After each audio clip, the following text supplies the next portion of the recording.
صحیح بخاری حدیث نمبر 91۔ ایک شخص عمیر یا بلال نے رسول اللہ صلی اللہ علیہ وسلم سے پڑی ہوئی چیز کے بارے میں دریافت کیا۔ آپ نے فرمایا اس کی بندھن پہچان لے، یا فرمایا کہ اس کا برتن اور تھیلی کو پہچان لے، پھر 1 سال تک اس کی شناخت کا اعلان کراؤ، پھر اس کا مالک نہ ملے تو اس سے فائدہ اٹھاؤ، اور اگر اس کا مالک آ جائے تو اسے سونپ دو۔ اس نے پوچھا کہ اچھا گمشدہ اونٹ کے بارے میں کیا حکم ہے؟ آپ کو اس قدر غصہ آ گیا کہ رخسار مبارک سرخ ہو گئے، یا راوی نے یہ کہا کہ آپ کا چہرہ سرخ ہو گیا۔ یہ سن کر آپ صلی اللہ علیہ وسلم نے فرمایا تجھے اونٹ سے کیا واسطہ؟ اس کے ساتھ خود اس کی مشق ہے اور اس کے پاؤں کے سم ہیں، وہ خود پانی پر پہنچے گا اور خود پی لے گا اور خود درخت پر چرے گا، لہذا اسے چھوڑ دو یہاں تک کہ اس کا مالک مل جائے۔ اس نے کہا کہ اچھا گمشدہ بکری کے بارے میں کیا ارشاد ہے؟ آپ نے فرمایا وہ تیری ہے یا تیرے بھائی کی، ورنہ بھیڑیے کی غذا ہے۔ صحیح بخاری حدیث نمبر 92۔ رسول اللہ صلی اللہ علیہ وسلم سے کچھ باتیں دریافت کی گئیں کہ آپ کو برا معلوم ہوا، اور جب اس قسم کے سوالات کی آپ صلی اللہ علیہ وسلم پر بہت زیادتی کی گئی تو آپ کو غصہ آ گیا۔ پھر آپ نے لوگوں سے فرمایا اچھا اب مجھ سے جو چاہو پوچھو۔ تو ایک شخص نے دریافت کیا کہ میرا باپ کون ہے؟ آپ نے فرمایا تیرا باپ حذافہ ہے۔ پھر دوسرا آدمی کھڑا ہوا اور اس نے پوچھا کہ یا رسول اللہ میرا باپ کون ہے؟ آپ نے فرمایا کہ تیرا باپ سالم شیبہ کا آزاد کردہ غلام ہے۔ آخر حضرت عمر رضی اللہ تعالی عنہ نے آپ کے چہرہ مبارک کا حال دیکھا تو عرض کیا یا رسول اللہ ہم ان باتوں کے دریافت کرنے سے جو آپ کو ناگوار ہوں اللہ تعالی سے توبہ کرتے ہیں۔ صحیح بخاری حدیث نمبر 93۔ ایک دن رسول اللہ صلی اللہ علیہ وسلم گھر سے نکلے تو عبداللہ بن حذافہ کھڑے ہو کر پوچھنے لگے کہ حضور میرا باپ کون ہے؟ آپ نے فرمایا حذافہ۔ پھر آپ نے بار بار فرمایا کہ مجھ سے پوچھو۔ تو حضرت عمر رضی اللہ عنہ نے دو زانو ہو کر عرض کیا کہ ہم اللہ کے رب ہونے پر، اسلام کے دین ہونے اور محمد صلی اللہ علیہ وسلم کے نبی ہونے پر راضی ہیں، اور یہ جملہ 3 مرتبہ دہرایا۔ پھر یہ سن کر رسول اللہ صلی اللہ علیہ وسلم خاموش ہو گئے۔ صحیح بخاری حدیث نمبر 94۔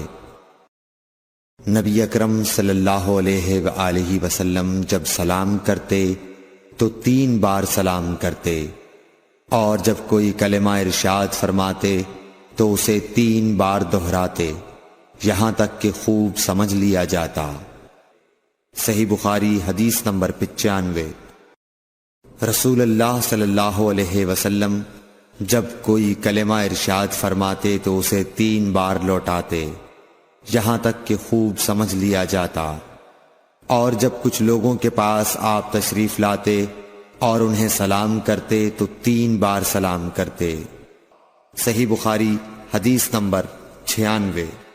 عبداللہ بن عمر رضی اللہ عنہ کہتے ہیں کہ ایک سفر میں رسول اللہ صلی اللہ علیہ وسلم ہم سے پیچھے رہ گئے، پھر آپ ہمارے قریب پہنچے تو عصر کی نماز کا وقت ہو چکا تھا یا تنگ ہو گیا تھا، اور ہم وضو کر رہے تھے۔ ہم اپنے پیروں پر پانی کا ہاتھ پھیرنے لگے تو آپ نے بلند آواز سے فرمایا کہ آگ کے عذاب سے ان ایڑیوں کی جو خشک رہ جائیں خرابی ہے۔ یہ 2 مرتبہ فرمایا یا 3 مرتبہ۔ صحیح بخاری حدیث نمبر 97۔ رسول اللہ صلی اللہ علیہ وسلم نے فرمایا کہ 3 شخص ہیں جن کے لیے دگنا اجر ہے، ایک وہ جو اہل کتاب سے ہو اور اپنے نبی پر اور محمد صلی اللہ علیہ وسلم پر ایمان لائے، دوسرے وہ غلام جو اپنے آقا اور اللہ دونوں کا حق ادا کرے، اور تیسرے وہ آدمی جس کے پاس کوئی لونڈی ہو جس سے شباشی کرتا ہے اور اس کو تربیت دے تو اچھی تربیت دے، تعلیم دے تو عمدہ دے، پھر اسے آزاد کر کے اس سے نکاح کر لے تو اس کے لیے دگنا اجر ہے۔ صحیح بخاری حدیث نمبر 98۔ نبی صلی اللہ علیہ وسلم ایک مرتبہ عید کے موقع پر مردوں کی صفوں میں سے نکلے اور آپ کے ساتھ بلال رضی اللہ تعالی عنہ تھے۔ آپ کو خیال ہوا عورتوں کو خطبہ اچھی طرح نہیں سنائی دیا، تو آپ نے انہیں علیحدہ نصیحت فرمائی اور صدقے کا حکم دیا۔ یہ واز سن کر کوئی عورت بالی اور کوئی عورت انگوٹھی ڈالنے لگی، اور بلال رضی اللہ تعالی عنہ اپنے کپڑے کے دامن میں یہ چیزیں لینے لگے۔ صحیح بخاری حدیث نمبر 99۔ حضرت ابو ہریرہ رضی اللہ تعالی عنہ نے عرض کیا، یا رسول اللہ، قیامت کے دن آپ کی شفاعت سے سب سے زیادہ سعادت کسے ملے گی؟ تو رسول اللہ صلی اللہ علیہ وسلم نے فرمایا، اے ابو ہریرہ، مجھے یقین تھا کہ تم سے پہلے کوئی اس کے بارے میں مجھ سے دریافت نہیں کرے گا، کیونکہ میں نے حدیث کے متعلق تمہاری حرص دیکھ لی تھی۔ سنو، قیامت کے دن سب سے زیادہ فیضیاب میری شفاعت سے وہ شخص ہوگا جو سچے دل سے یا سچے جی سے لا الہ الا اللہ کہے گا۔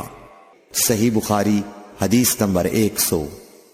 رسول اللہ صلی اللہ علیہ وآلہ وسلم نے فرمایا کہ اللہ علم کو اس طرح نہیں اٹھا لے گا کہ اس کو بندوں سے چھین لے، بلکہ وہ پختہ کار علماء کو موت دے کر علم اٹھائے گا، حتیٰ کہ جب کوئی عالم باقی نہیں رہے گا تو لوگ جاہلوں کو سردار بنا لیں گے، ان سے سوالات کیے جائیں گے اور وہ بغیر علم کے جواب دیں گے، اس لیے خود بھی گمراہ ہوں گے اور لوگوں کو بھی گمراہ کریں گے۔